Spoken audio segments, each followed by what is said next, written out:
number of people are coming in. So good evening, everybody. My name is Peter Larson. I'm the chair of the Ottawa Forum on Israel-Palestine.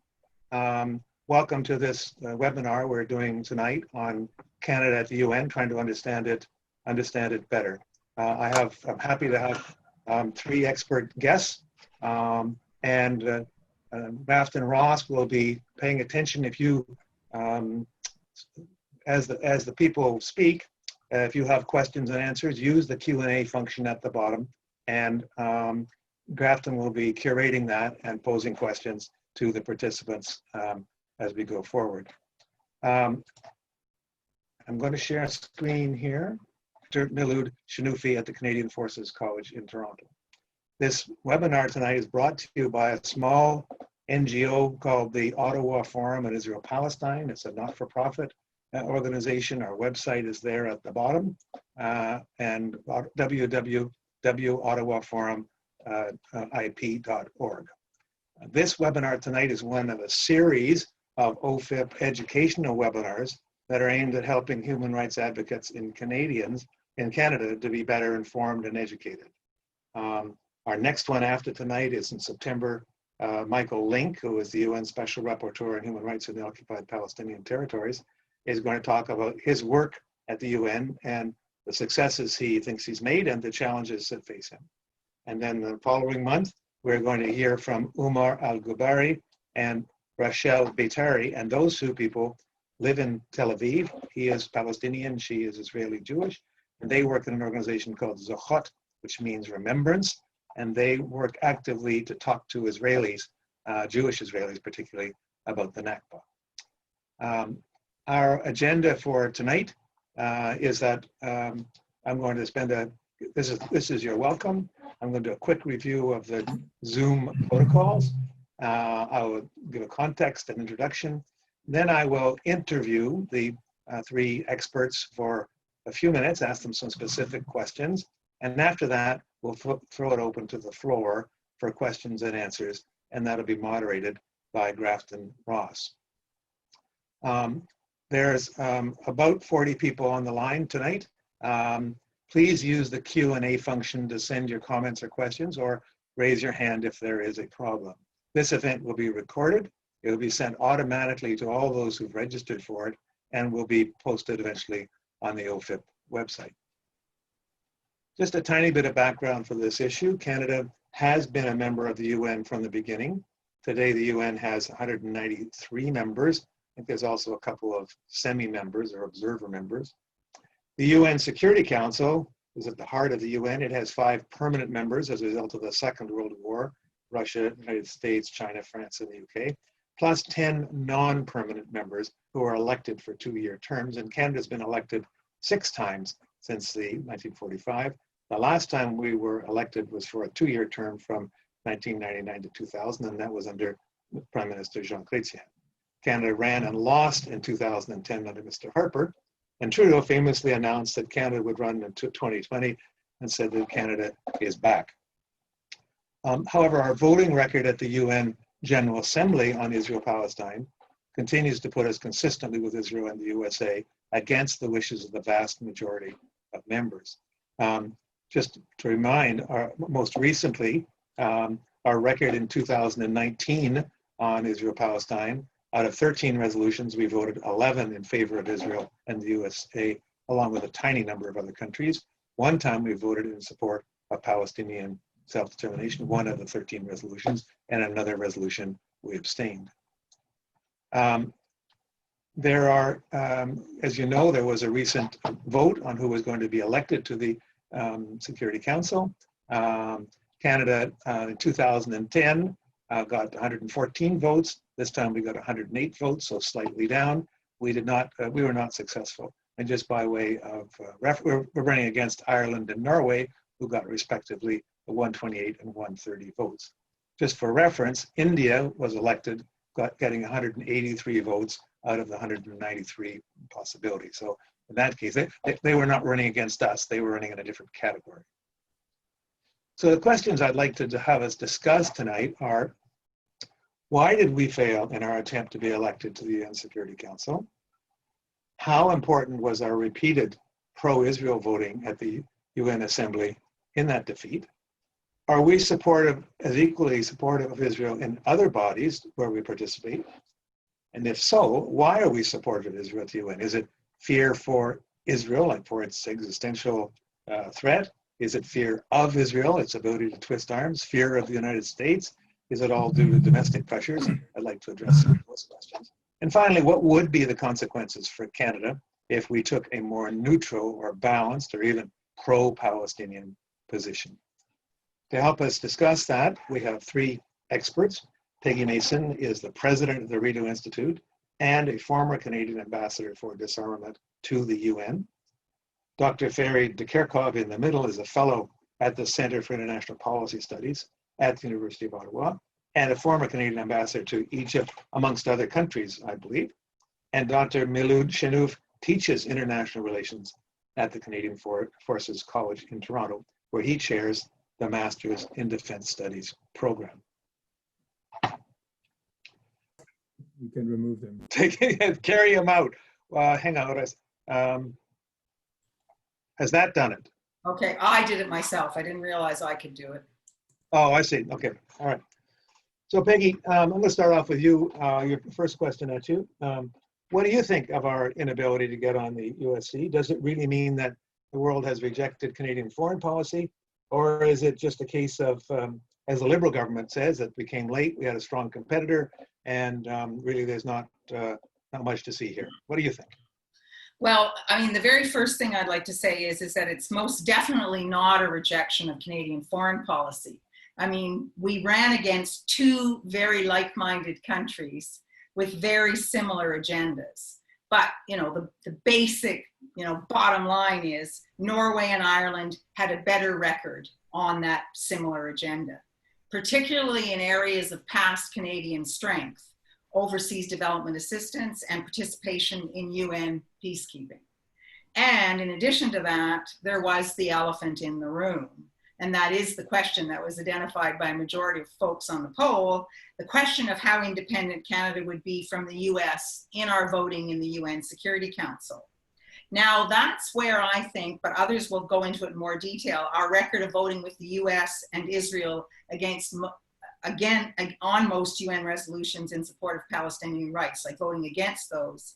It not only contradicts Canada's actual policy, but in fact, it plays into this already existing perception. It reinforces the perception of Canada being too close and not being independent enough from the United States. I mean, in our past successful Security Council campaigns, that was one of the things that we argued was one of the pluses for Canada, was that we really had an ability to influence and potentially ameliorate problematic American positions. And of course, one of the ones that we point to, and I think it's quite legitimate to do that, is in the lead up to the UN collective action against Iraq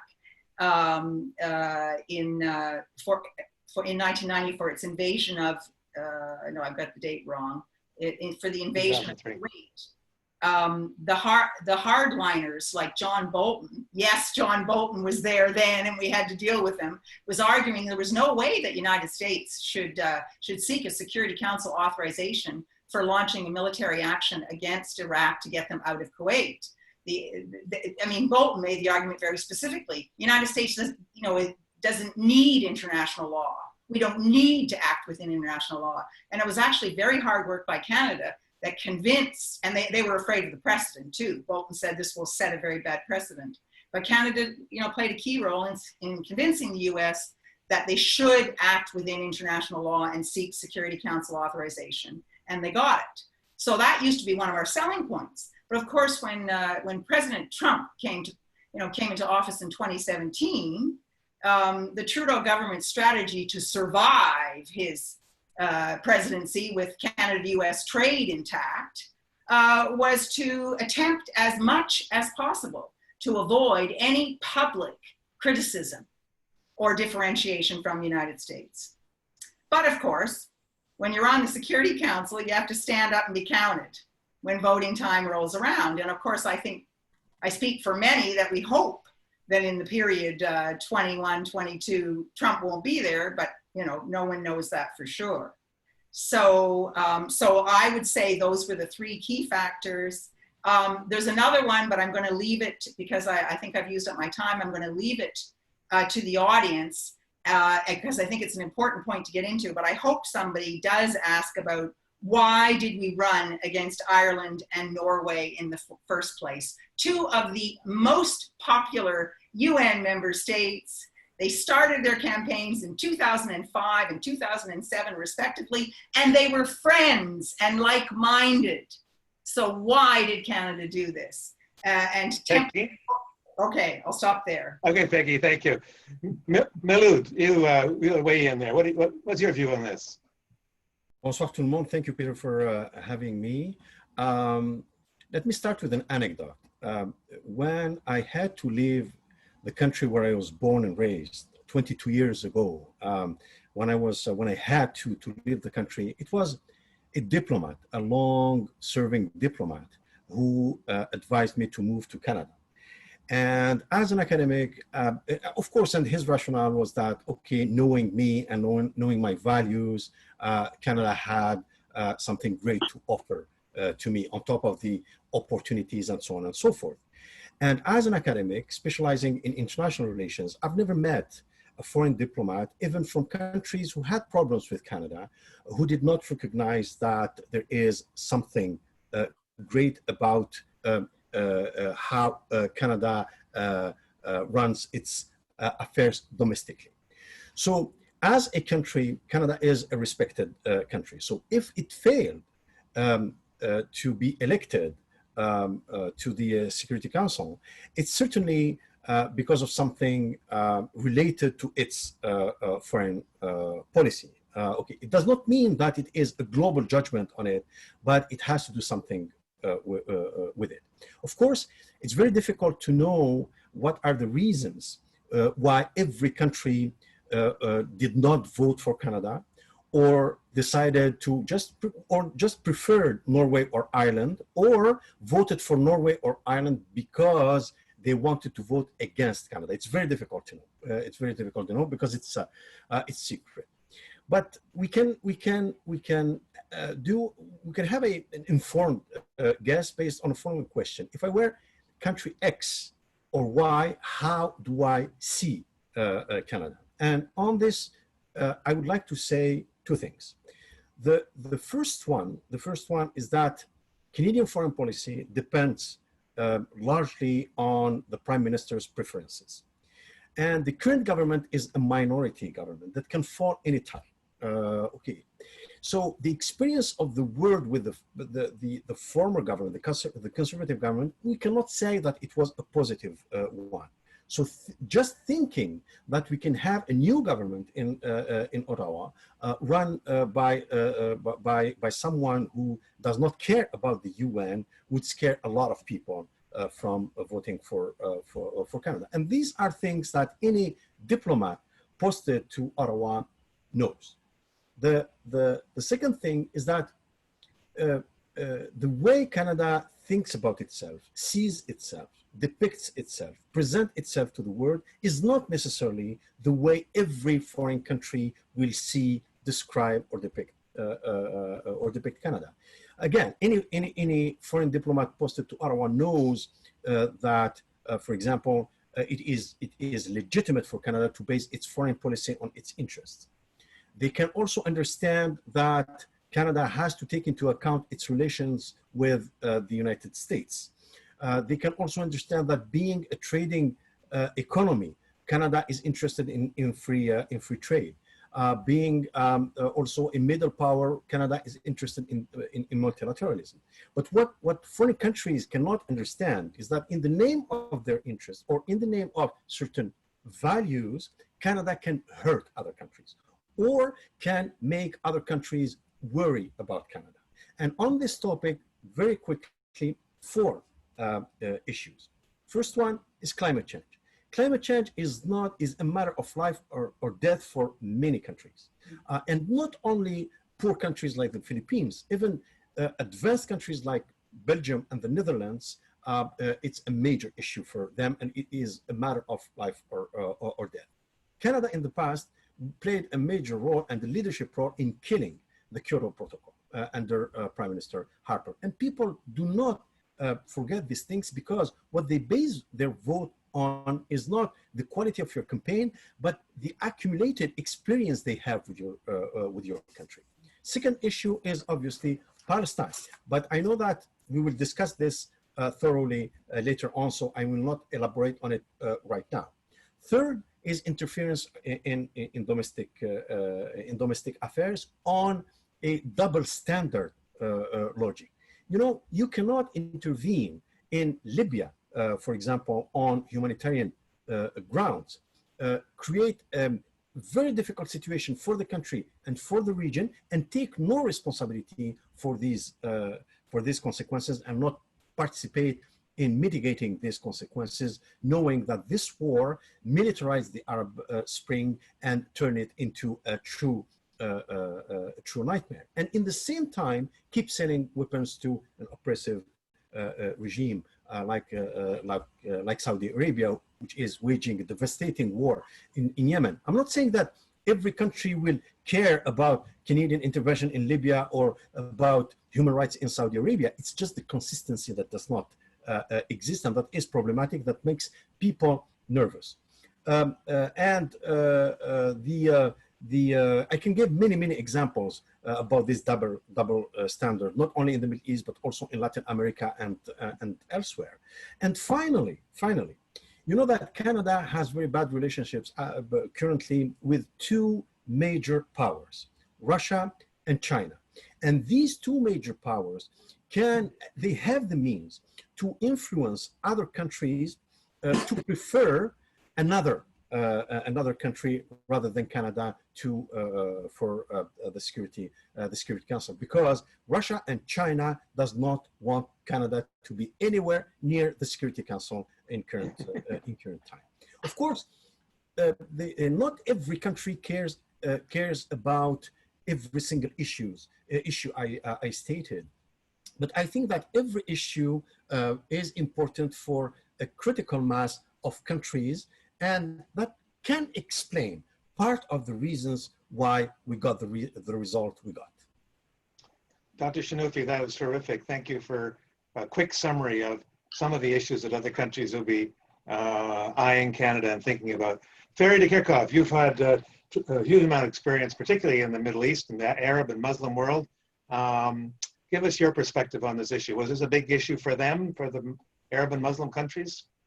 Well, thanks. I'll start by reminding you that I was the principal operator during our failed campaign during Mr. Harper's tenure, so I can stop beating my own mother now. The second thing I would say, that when you look at the ballot itself, the results, they show in a way that the defeat itself is attributable to a host of factors. And I want to put that right into the beginning, because it's so easy to say the Israeli-Palestinian factor is the dominant one. No. And you know, in these elections, every candidate has done or said things on some subject at some way with some that gets some country or some UN ambassador, because very often the UN ambassador decide on their own what to vote for, you know, upset. And so in a way, the victory or the defeat is really the balancing of all those pluses and minuses, as opposed strictly the Palestinian issue. To prove my point is that I had expected Norway to win 193 votes out of 192 because it was such a stellar country on all standpoints. Well, no, there are people who may think there's too many Europeans and whatnot. So, you know, in a way, when it comes to the issue of the pro-Israeli stance of Canada, although it's far less pronounced than during the time of Mr. Harper, but I think it's less that than really the real lack of interest or desire even to comment on the Middle East peace process on the part of the Trudeau government. And to that extent, why would an Arab government want to even vote for a candidate that exudes so little interest in that region? And that's something fundamental. And we can blame the fact that we spend all our time on the Middle East, on the relation with the US. But we talked about many things, but we never talked about the Middle East because we were walking on very fragile eggs, the Trump eggs and whatever egg you want to see. So in a way, there's the famous issue, our abstention under the famous non-binding, how is it called? The non-binding resolution declaring US action on Jerusalem null and void. I think I've got it more or less right. Okay, so it may have hurt that, because we were in such a minority group that I think that Trudeau's reference explaining that vote, alluding to our values and principles, rang, in my view, profoundly hollow, and that's probably how many countries reacted, but it's not a dominating issue. So back to a bit of some of the point that both Peggy and Milud said, the other candidates had indeed very principled views on the right of self-determination, and you showed that in the results of in terms of their votes at the UN, and in our case, we had this last-minute vote for once on the right of self-determination. Wow, wow, wow, what a great contribution. Well, people are not idiotic, and they realize that you said no, no, no 10 times in the last, and all of a sudden, because we have the Security Council, oh, then no, let's vote for it. And so it doesn't make much sense. And there is also the issue of what is the right of self-determination? Is it a political or is it international law? So we could go into a very extensive debate on that one, but I think it has played a role. Maybe is ODA more? To me, the answer, as the one who ran the campaign in the early days of the 2010 failure, is that in one case, Germany was definitely going to win out against one of the two, which was Portugal and us. In this case, we're the intruder on a host of 10 years of exchange of votes at the UN, etc., with basically very little to trade on, and we didn't have the weight of a Germany, and so we lost because we came late. And our campaign was initially not particularly strong. In the last 6 months, it was.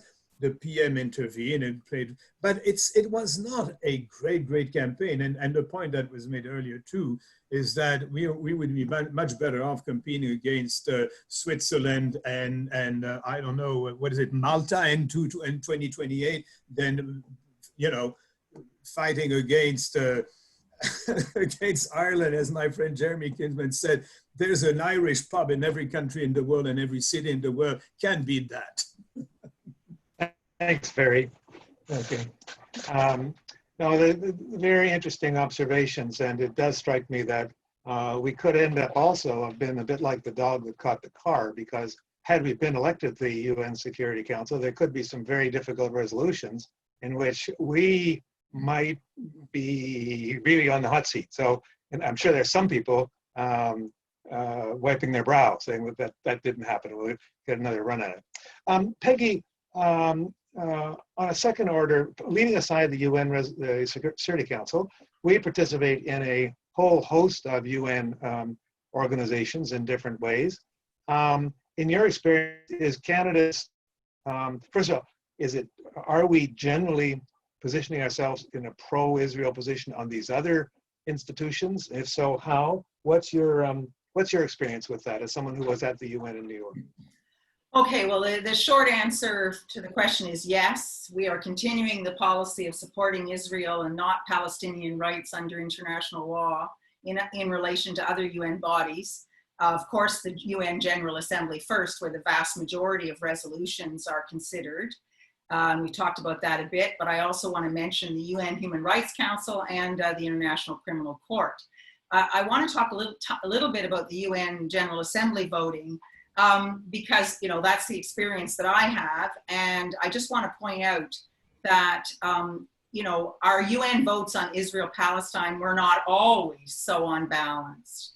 I was at the UN between 1989 to 1995, and in that time, if we ever voted against, and more likely, I don't remember a vote against. Most of the time it would be an abstention on a resolution that was dealing with Palestinian rights.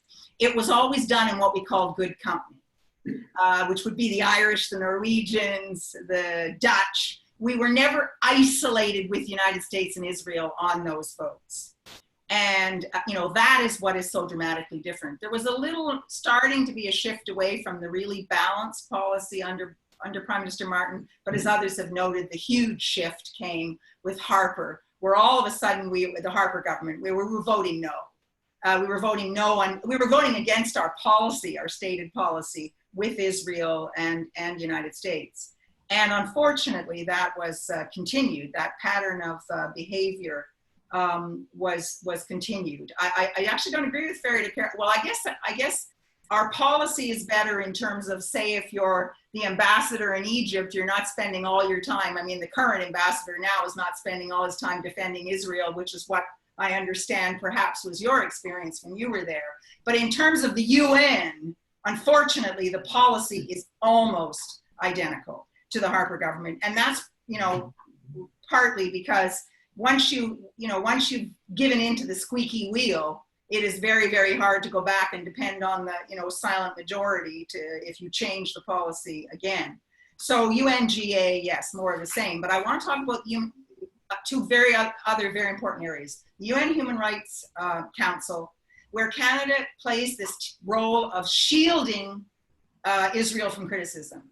And to take the most startling example, when Dr. Lubani, the Canadian doctor, was shot by an Israeli sniper during demonstrations in the Gaza Strip, and the Prime Minister actually spoke out publicly to criticize that. Subsequently, the UN found High Commission for Human Rights found no justification for that action. Behind the scenes, we were working in the UN Human Rights Council to prevent a resolution sanctioning and censuring. And we're just talking censure, verbal. We're not talking about any other consequence to Israel. So that's the role we're playing in the UN Human Rights Council. But for me, as a lawyer and someone that was extraordinarily proud of the role that Canada played in the negotiation of the Rome Statute leading to the establishment of the International Criminal Court, and for which we got the first presidency of the court, the role that Canada is now playing in trying first to prevent the court from granting observer status to the Palestinian Authority, and then to prevent the court from launching an investigation into Israeli war crimes and crimes against humanity. I mean, that to me is so distressing and so beyond the pale. And our justification is that all of this should be settled in a negotiation between Israel and Palestine, and they compare it to how Canada doesn't agree with unilateral action by Israel to set up illegal settlements. Well, first of all, of course, the Palestinian actions are not illegal. They're perfectly consistent with international law, and that's why they've been granted observer status, and that's why there's been an investigation launched into alleged Israeli, not just Israeli, but also Hamas war crimes and crimes against humanity. But secondly, under the Rome Statute, there is no immunity for war crimes and crimes against humanity. So this is an issue that cannot be settled in a negotiation between Israel and Palestine if there ever were a resumption of the peace negotiation. So all of which to say that, you know, I think it's a good thing that a lot of countries don't know in detail some of these things that Canada is doing, the actions that we're taking to shield Israel, which go against I would argue, the most fundamental of Canadian values and international law. I mean, I'm interested in principles of international law. I like it when our values accord with that. But this action accords with neither the values nor international law. Mm-hmm. I'll stop there.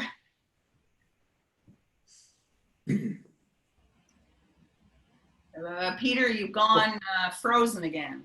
Thank you. You just destroyed Peter, baby. I don't know if he realizes we can't hear him.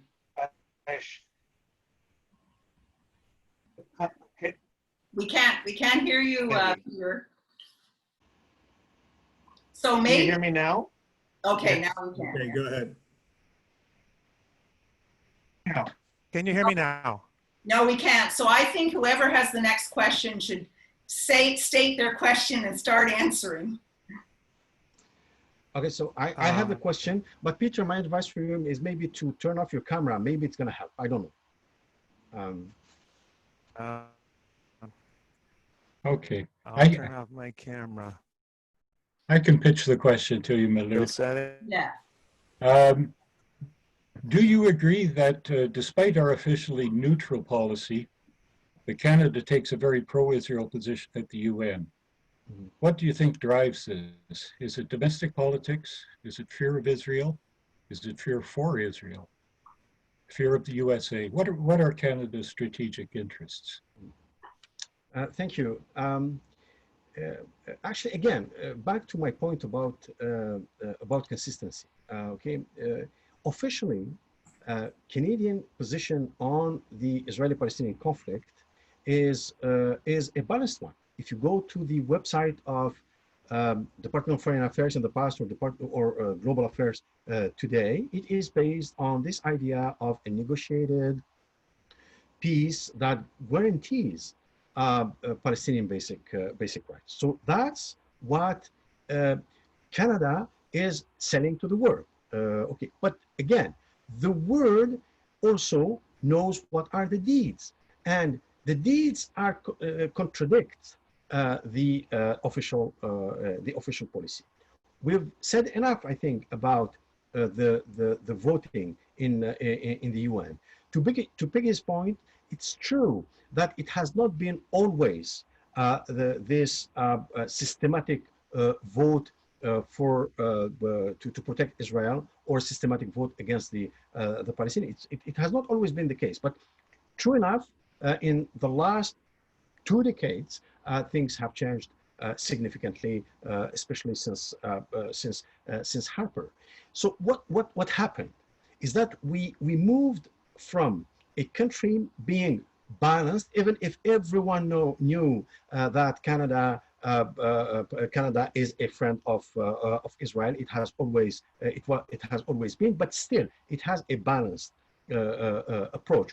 What changed recently is that Canada became an anti-Palestinian force into the UN, and of course it was clearly said under Harper, where actions in the UN and actions outside the UN was meant basically to hurt the Palestinians. Okay, on top of defending Israel. And between you and me, I don't think that Israel is in any need for Canadian defense or Canadian defending because it is a strong country. It is backed by strong countries in the West, and even great powers outside the West want to have good relations with Israel. So to explain why this Canadian attitude towards the issue, we have to take into account ideology. In the case of Mr. Harper, it was clearly an ideological preference, and his pro-Israeli stance was not for every Israeli, because he is pro-extremist Israelis. Because you know, in Israel there are moderate forces, there are moderate voices, there are moderate political movement. Of course, they are not the majority today, but they have been at some point in their recent history. But these groups of Israelis are not the ones that Mr. Harper had in mind when he devised a pro-Israeli policy. Now, under Prime Minister Trudeau, the ideological component of it is not there anymore. It doesn't play a role anymore, but the behavior is still absolutely the same. Now, here's the bottom line regarding this issue, and I hope I will have the opportunity to get to other points later on in the discussion. Here's the bottom line. In Canada, establishment circles in the United States, but also elsewhere in the West, there is this belief that any negotiated solution to the Israeli-Palestinian conflict should be done according to Israeli terms. Okay, and the process should be initiated by the Israelis. Okay, now this belief is flawed, and it is flawed for the following reason. experience has shown, history has shown that Israel will not move towards peace unless it is pressured by its friends. Okay, that's what Jimmy Carter did in the 1970s. That's what George Bush, the father, did in the early 90s. And if it doesn't feel this pressure, Israeli terms are seen by, especially the current government, as being the Palestinians giving up the struggle for their rights and submitting to oppression. And this is completely utopian because the Palestinians will not give up their rights anytime soon. The problem is that knowing that this belief dominates the paradigm with which the conflict is approached in countries like Canada, the current Israeli government can keep creating facts of oppression on the ground, which is a problem. And because this belief is still playing a major role here, those who hold it are part of the problem. And this what explains the behavior of Canada in the UN or on the international stage. And everyone can see it. Everyone can see it. Now, compare this inconsistency with a more consistent position from Ireland or from Norway, and you will see why people would prefer these countries to Canada. One last point, to Ferry's point, the Palestinian issue is not important for every country. It's not #1 priority, even to Arab states, believe me. Okay, this is based on discussions behind closed doors with diplomats from the region. They cannot say it openly, but we know that it's not priority #1. But here's the thing: when you have to choose between Canada and Norway or between Canada and Ireland, and you need to speak like economists, you know, the marginal differential thing that will help you make a final decision, and this final criteria is consistency. You can use the Palestinian issue to see that Ireland and Norway are more consistent, and it's easier to deal with countries that are predictable than with countries that say something, do something, something else on very sensitive and great matters. One last thing, but the very last thing. The Middle East in general and the Israeli-Palestinian conflict are so complex that only great powers can really play a role. So Canada can do a service to itself by having a balanced approach. This will not hurt Canadians, it will not hurt Israel, and it might help a little bit one of the most oppressed people in the world.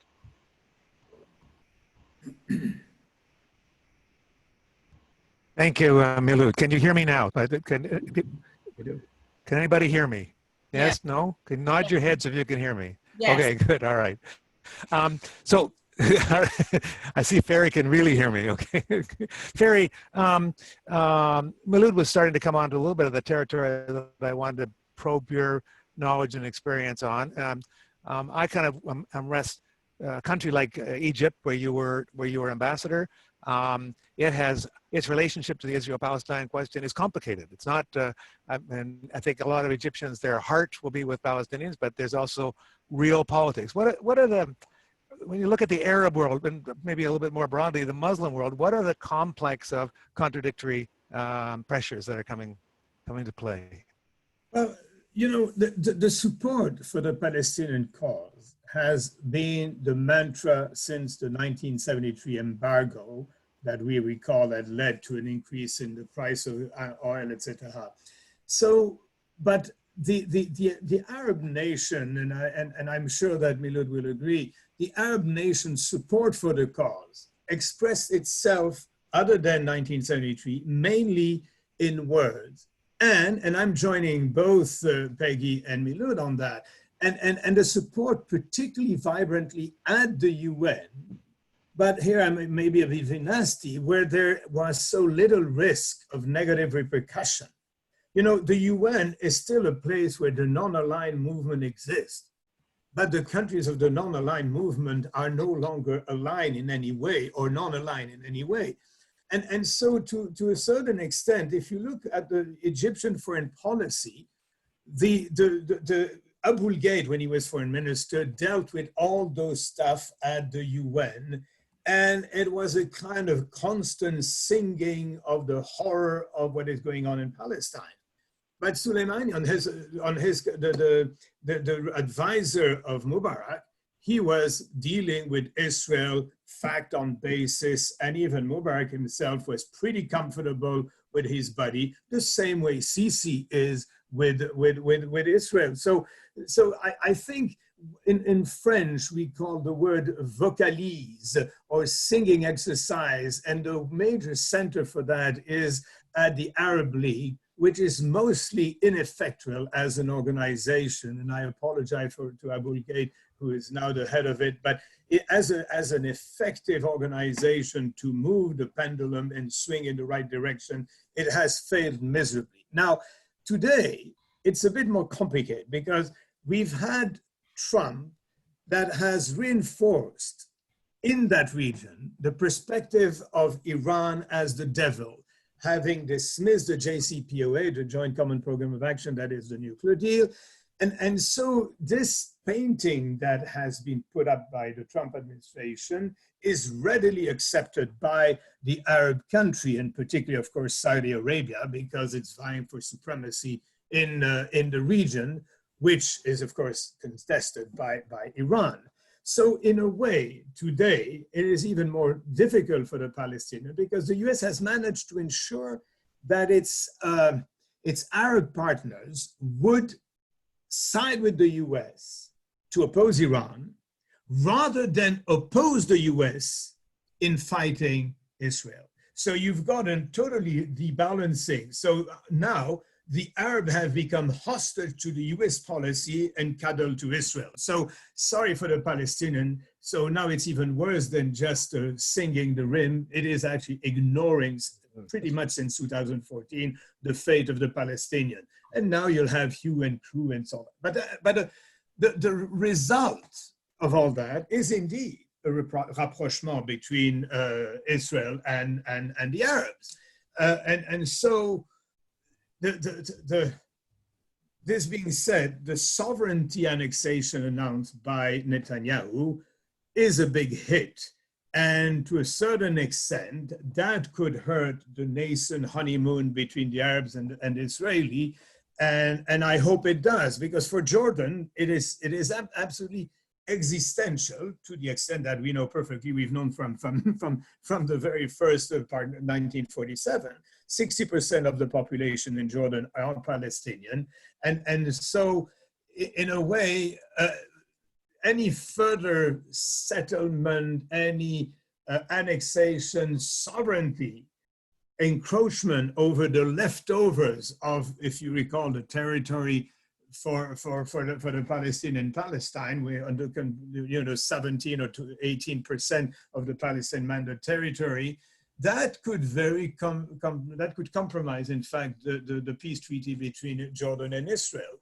And I think that King Abdullah has actually alluded to that fact in no uncertain terms. So we're talking about a significant issue, unfortunately, on the part of Jordan, which is a very weakened country at any given time. And in fact, if you look at the region, the security of Jordan is more assured by Israel than it is by its Arab neighbors and friends. And that also is a particular cleavage of the region. So in Egypt, the situation is far less stark because, the lock on the population by the military regime of our friend Sisi is so extensive, and the cooperation between Israel and Egypt in the Sinai against the so-called terrorists in the Sinai is so close that I don't think there's much. I'm pretty sure that Egypt will comment negatively on the annexation, but it won't have the same impact. I think it could put pressure on Egypt to distance itself somehow from cooperation scheme with Israel, but I don't think it's going to make a huge difference.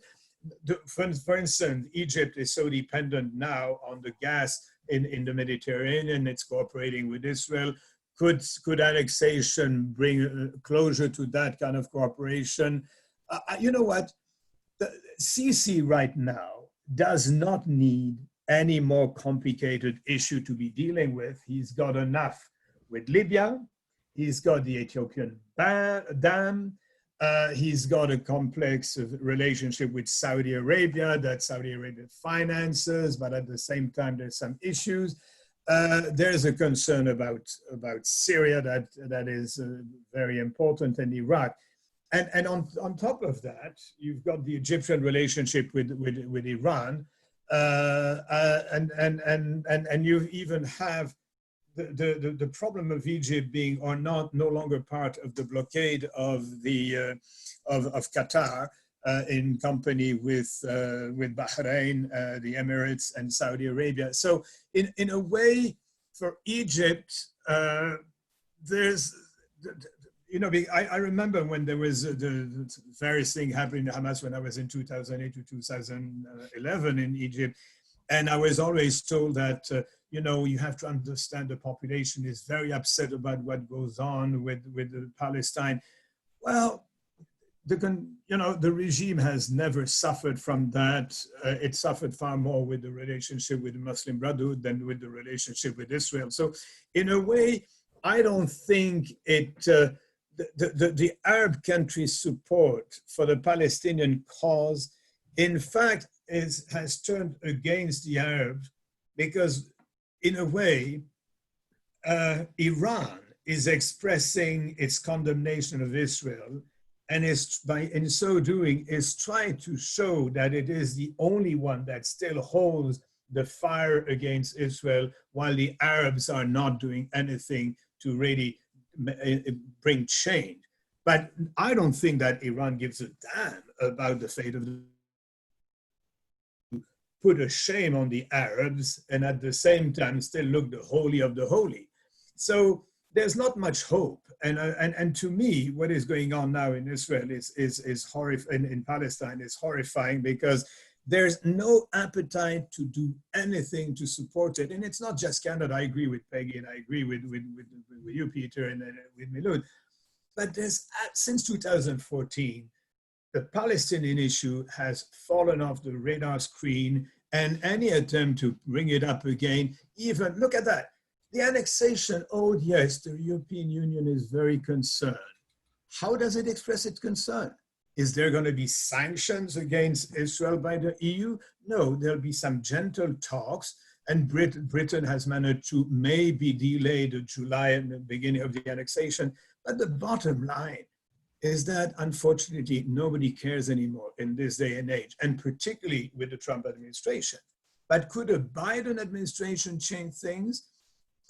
We'll be back in the GCPOA, maybe, but the conditions under which we will have to negotiate that one will be extremely difficult, because the Iranians are not going to take a signature of the president. They will want a legislation in Congress, and before you get a legislation in Congress, I'll have even whiter hair than they are now, and they're in good shape already.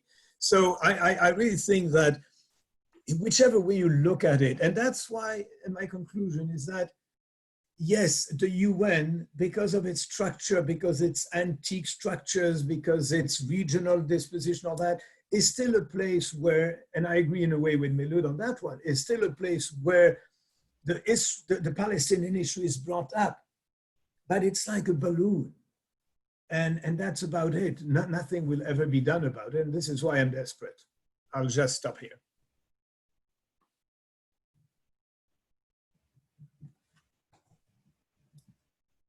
He's muted. Peter's muted. Peter, unmute yourself. How about now? Is that working? Can you hear me now? Yeah. It's a bit better. Okay, this is frustrating. I'm sorry. I apologize for it. We are now at 8:26. We have a number of people who have questions they would like to ask. I'll turn this over to Grafton Ross to curate the questions, maybe put a bunch together and pitch them to. I would appreciate you direct any question to one panelist, because if we do comment, Grab ahead. Okay. I'm just going to jump in though and say that, you know, I think occasionally it's nice to have somebody else's viewpoint on a particular point. So I don't think you should rule out us being able to jump in, as long as we do it briefly, to say, well, I don't agree with that or whatever, you know. Okay. Okay. First question I'm going to pitch to you, Peggy. And the question is, has the government learned any lesson from the loss of the UN seat by choosing Bob Rae, whose support for Israel and for Zionism is well known? Well, I mean, they weren't going to learn any lessons. I mean, alas, the loss of the seat was not going to teach them anything with respect to Israel-Palestine for all of the, you know, all of the reasons that that we've heard.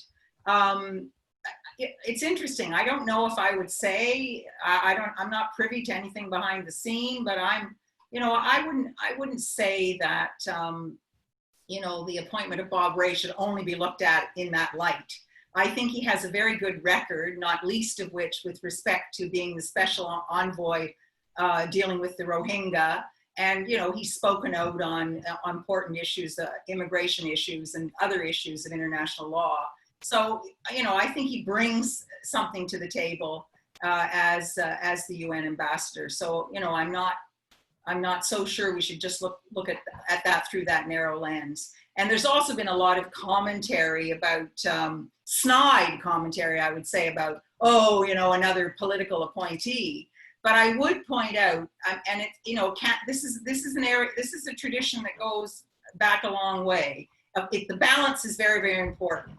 The vast majority should be career professional diplomats, but there have been a certain number of ambassadors where it was felt that the relationship with the prime minister was very important, having that comfort, ready access to the prime minister. And so, for example, in Washington, we have sometimes not had career diplomats. And of course, in the UN. In the UN, we have had. And I would say that, you know, giving the examples of Stephen Lewis and Forche was our ambassador when we were last on the UN Security Council. They were both outsiders brought in. They had superb negotiating skills, which is the fundamental skill.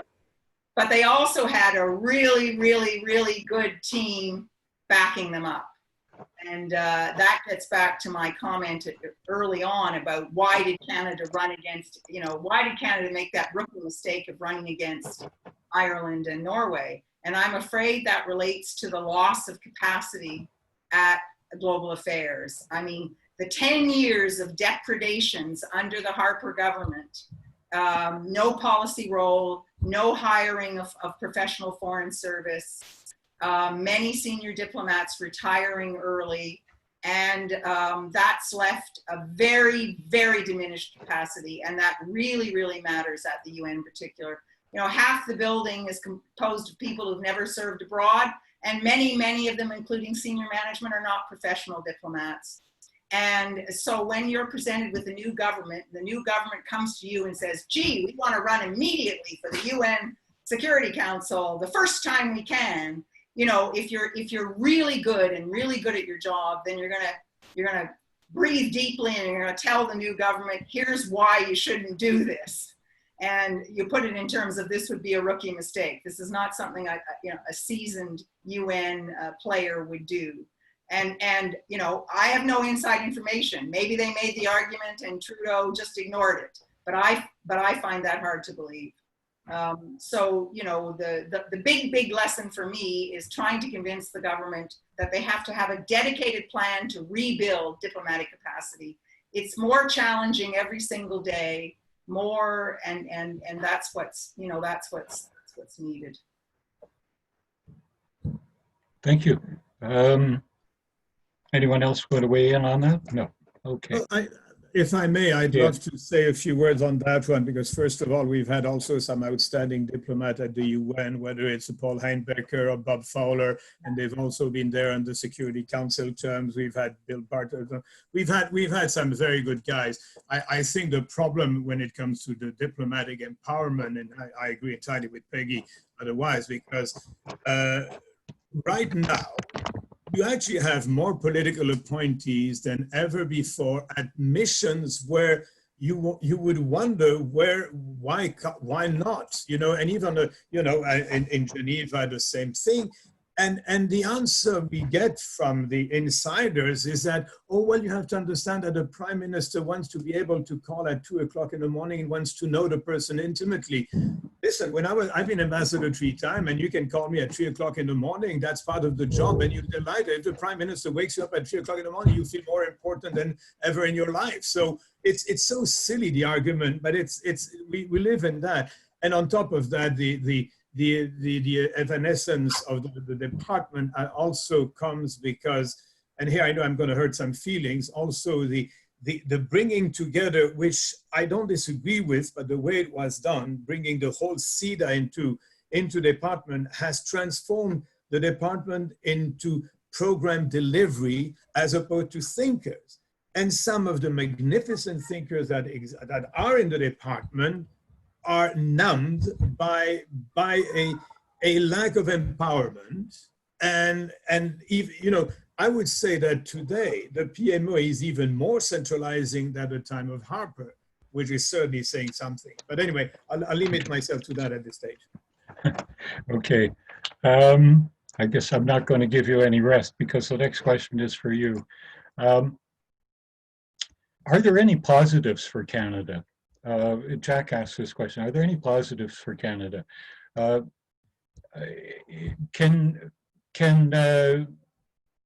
there positive things that Canada's actions at the UN?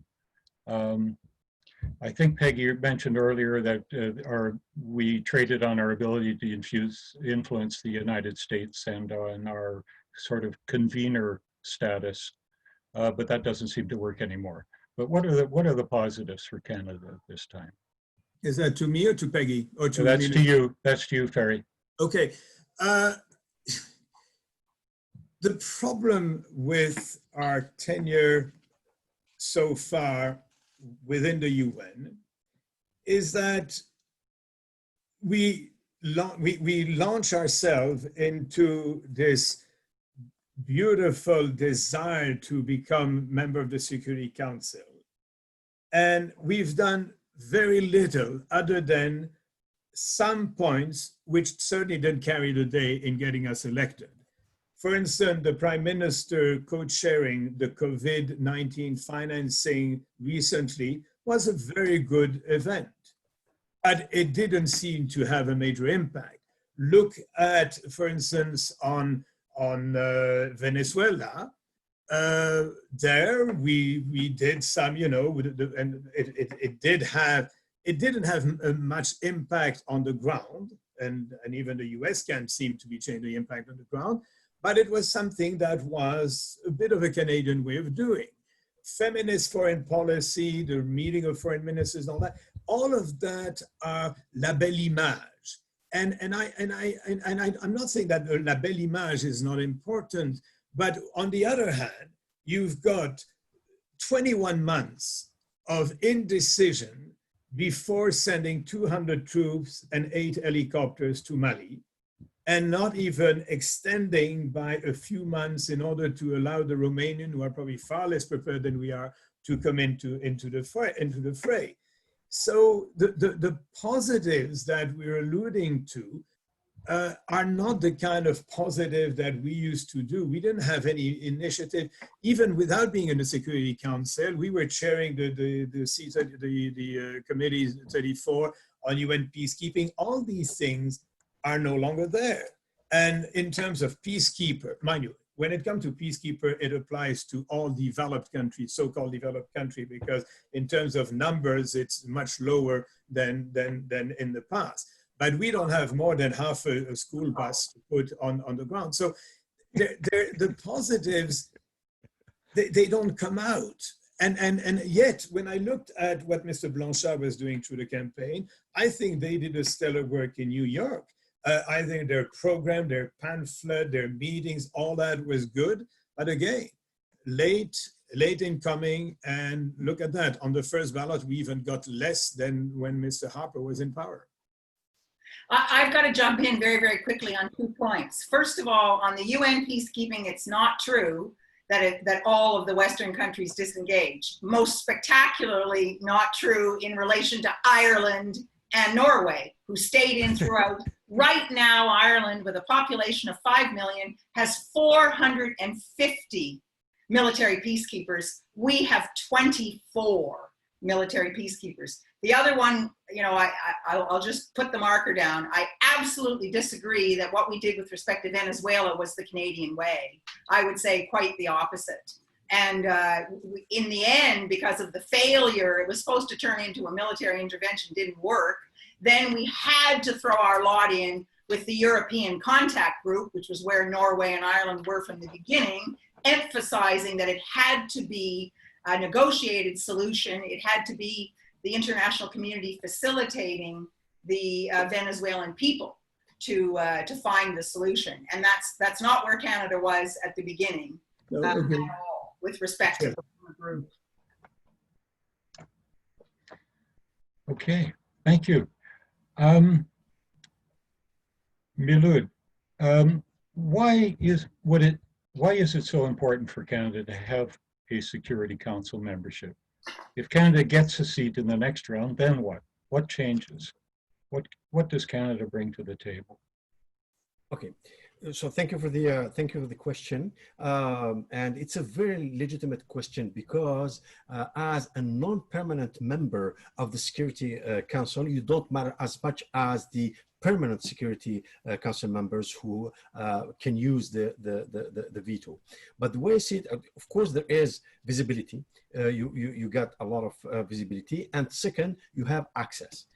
You have access to other countries, to very important countries, and many countries will want to get in touch with you because they want their interest to make it to the table of the Security Council. So from this perspective, it is an important thing to do.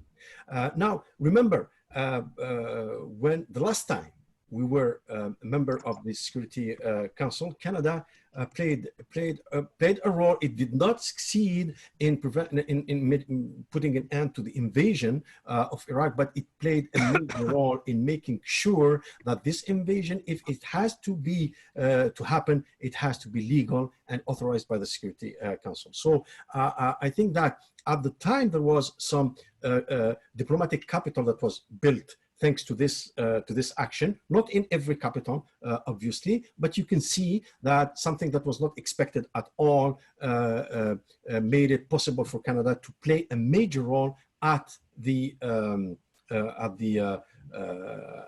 instance where security governance is being run. So that's the way I see it. Maybe I'm not, I don't see every aspect of it, but that's basically my point on it. I'm going to jump in here again because I would say that the example of the role that Canada played with respect to the second action against Iraq, the illegal American invasion of Iraq in 2003, was an example of action by an incredibly good, mentioned by Ferry de Kerkhove, career diplomat, Paul Heinbecker, who was our permanent representative at the time, when we weren't on the council, because we were on the council 99-2000. And so we were actually off the council. And so it was a brilliant diplomacy to carry on, to bring these matters, to play that role when we actually weren't on the council. I just add on that point that segue to your point, Peggy, in a sense that, first of all, non-permanent member staying for 2 years at the council cannot achieve much. Hence the importance, and that was missing in our early campaign, having a real program of action, some ideas to put forward.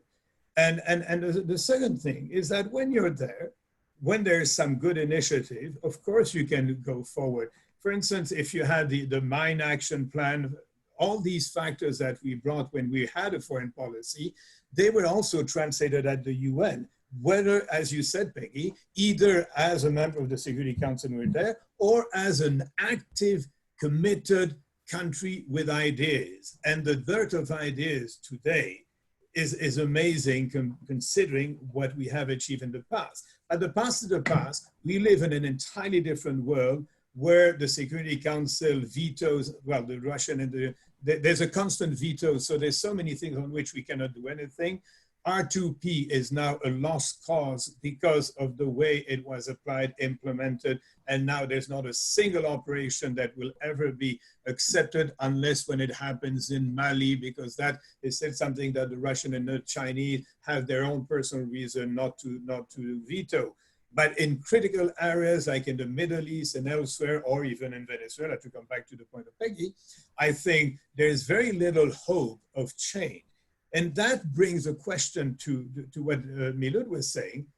Is it so important to be on the council when it is so locked that maybe all the effort should be dedicated to the other UN-related organization and defend, for instance, WHO and other institutions, because there's very little that we can achieve nowadays and on any peace and security issue at the Security Council. Preston. Okay. Preston.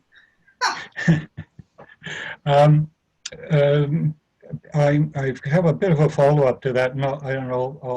I'll pitch it to you, Peggy, but you can all weigh in on it.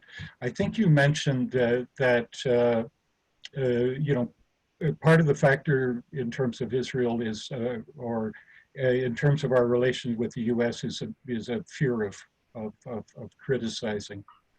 And therefore we don't speak out against Israel's actions. Do you suppose it's possible that Canada actually approves of Israel's actions? Just to back up, that's not, I mean, there's a very big difference between criticizing Israel. I mean, it's very specific what Canada's trying to do with respect to the United States. Because of the importance of the trade relationship, you know, 80% of the trade going to the United States, because of the, you know, unbelievably difficult, everyone knows, personality of Trump. There is a concerted effort not to publicly criticize Trump and not to publicly criticize American policy. But that's not the same as differentiating, and we have in many areas. I mean, for example, on the American pullout of the Iran nuclear deal, the Joint Comprehensive Program of Action, Canada did not agree with that. The Prime Minister himself said, but in very diplomatic terms, Canada really, you know, Canada really regrets this action. So, the Canada-U.S. relationship, that's the point I was making. With respect to Israel, it's interesting that others, I mean, I hope others do pick up on this, because we didn't really talk that much about the domestic imperatives behind Canada-Israel, you know, our policy with respect to Israel. And, you know, there is a very strong, very powerful Israeli lobby in Canada. And more polling is showing that the Jewish community has a wide differentiation of views, the Jewish community in Canada, and doesn't necessarily support supposed leaders speaking in their name, but it is a very powerful lobby. And among the things that this lobby does extremely well is to lodge complaints, official complaints, against any journalist that actually tries to have a balanced approach, launches complaints that they're anti-Semitic. Now, that can be fought, but journalists don't have time to fight it. And so most of them stay away, or they are very, very careful about what they say. That has interestingly started to change a little bit. There's a couple of brave reporters, like for example with Evan Dyer with the CBC, and it's amazing when the public finds out what's actually going on, when a clear statement is made, then, you know, the Prime Minister has to respond to that pressure. But if the only pressure he's getting is a very, very, very strong pressure from the lobby, from the Israeli lobby, then, that's what he answers to. And others perhaps know the political situation, but there's also, of course, a faction, an important component of the liberal, of the power brokers in the Liberal Party that, that are very much on the right of the Liberal Party, which is the big tent, and support a hardline position with respect to Israel. So there are domestic factors at play. There's also the trade side, the fact that we have this, Harper instituted this Canada-Israel free trade agreement, which has provisions which are contrary to, to international law with respect to the treatment of goods from the occupied territories, for example. But it seems to have a life of its own, and, that creates pressure. That creates another series of pressures for Canada to play nice with Israel. So in answer to the question, it's really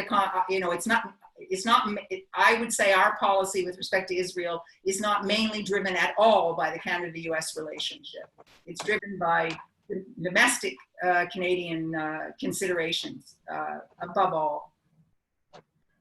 Thanks. You actually, you've anticipated my next question, and I'll just... Malud wants to get in there, though. Yeah. Malud wants to get in, and I think, Grafson, it's going to be, well, after Okay, Malud we'll comments, you wrap can up. do your question. I think that'll be the last question, so. Okay, Malud. Okay, but that's fine. If you want to follow up with the question, I'm good with that. Yeah, it's okay. Yes, I just wanted to ask you, we've spoken of, Peggy anticipated my next question about the Israel lobby in Canada. Is it mostly about the votes, or is it mostly about funding for political parties? Okay, so I can answer the vote part of the question. The funding, I really don't know in detail the structure of the funding of the different political parties in Canada. Maybe someone else can jump in. But here's the thing: the assumption that the Jewish community in Canada is a single issue, is made of single issue voters, is not true. It's really not true, and it is the Jewish vote is divided between the conservative and the liberal parties. So there are other factors that play a role in the way the different Jewish communities here in Canada would vote.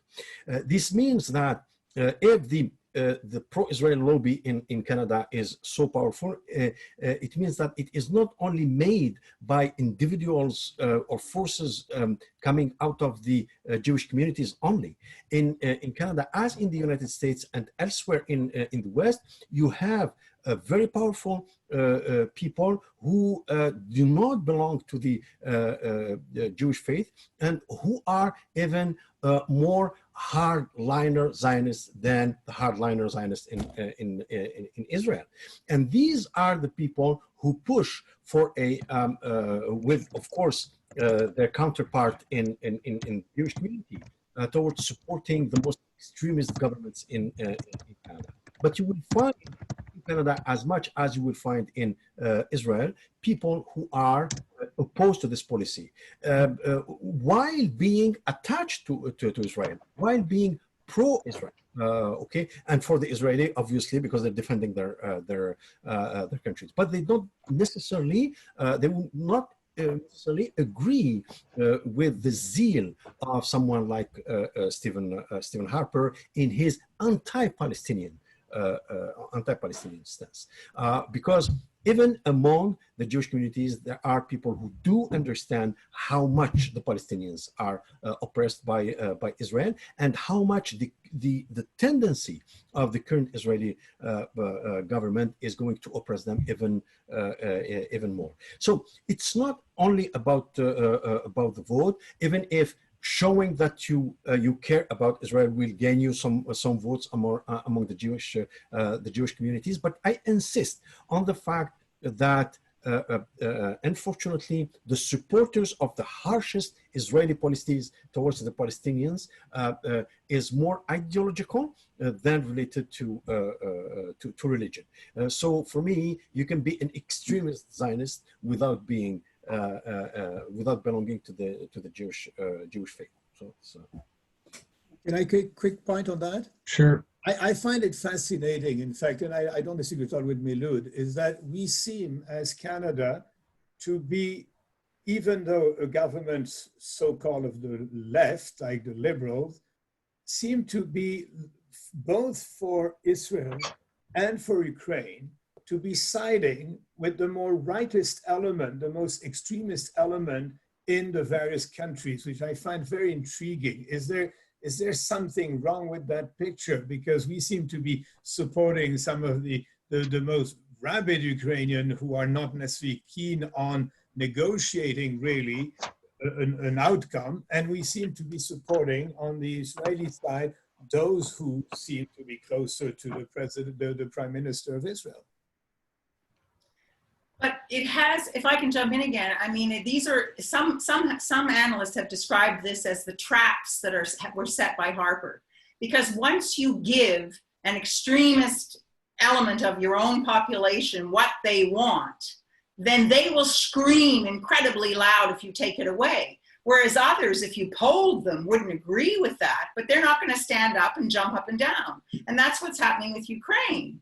I mean, even when a new president was elected who campaigned on the peace process, when he had his official visit to Canada, the then foreign minister, Freeland, didn't mention a word about the peace process. Canada hasn't lifted a finger to support the Minsk peace process. We just keep sending off troops to engage in rather provocative military exercises on the border, with Russia. So the trouble is that once you fan the flames of that group, I mean, I have experienced, the wrath of that segment of the Canadian population for doing a blog for the Rideau Institute. So whereas many others may agree with what I said in the blog, but it doesn't lead to that reaction. So it really takes a lot of courage for a government.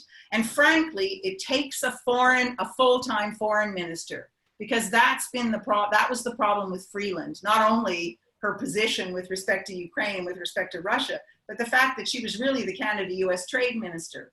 And so she did not apply herself to these other issues. And those that wanted to argue different views, didn't have a lot of time. Everything was looked at from the Canada-US trade position. And now we do have a full-time foreign minister, but he doesn't have any responsibility for Canada-US relations because Freeland still has it. So, when it comes to making the policy decision, the Canada-US position is still on top of the hierarchy. So none of this bodes well for really developing a balanced foreign policy on a number of these issues, which will move us away from what Harper frankly did, was pander to particular special interest groups in Canada, by giving them what they wanted. The legacy of Harper is also our inability to engage Iran. Same thing. Yes, exactly. Okay. Many more traps were laid there. So I think I'm going to have to step in. Grafton is getting very upset at us. Yeah. Okay. Grafton, I'm going to have to jump. I'm going to jump in here now, Grafton. We're Sure. going to wind up at this point. Mm-hmm. What I'd like to do is, first of all, to thank all the participants for spending the time with us that they have. This has been a very interesting presentation. I have just a thank you slide here at the end. I wanted to remind everybody of the upcoming OFIP webinars, which will be with Michael Link on September 17th and with Zohot on October 17th. I remind you that OFIP is a not-for-profit organization. We gratefully accept donations to help us do the work. We do this out of our own pockets. And I particularly would like to thank Peggy and Ferry and Milud Shinufi for giving their time to us, their thoughts. Thank all of the participants. I know that not all the questions that wanted to be answered did get answered.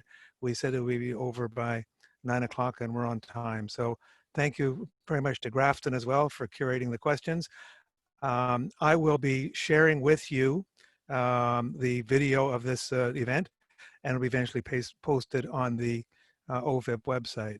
The purpose of these series of seminars is to try to help all of us understand the various aspects that go into Canadian foreign policy, and particularly the dynamics of Canadian policy with respect to the Israel-Palestine issue. So thank you all very much, and have a good evening.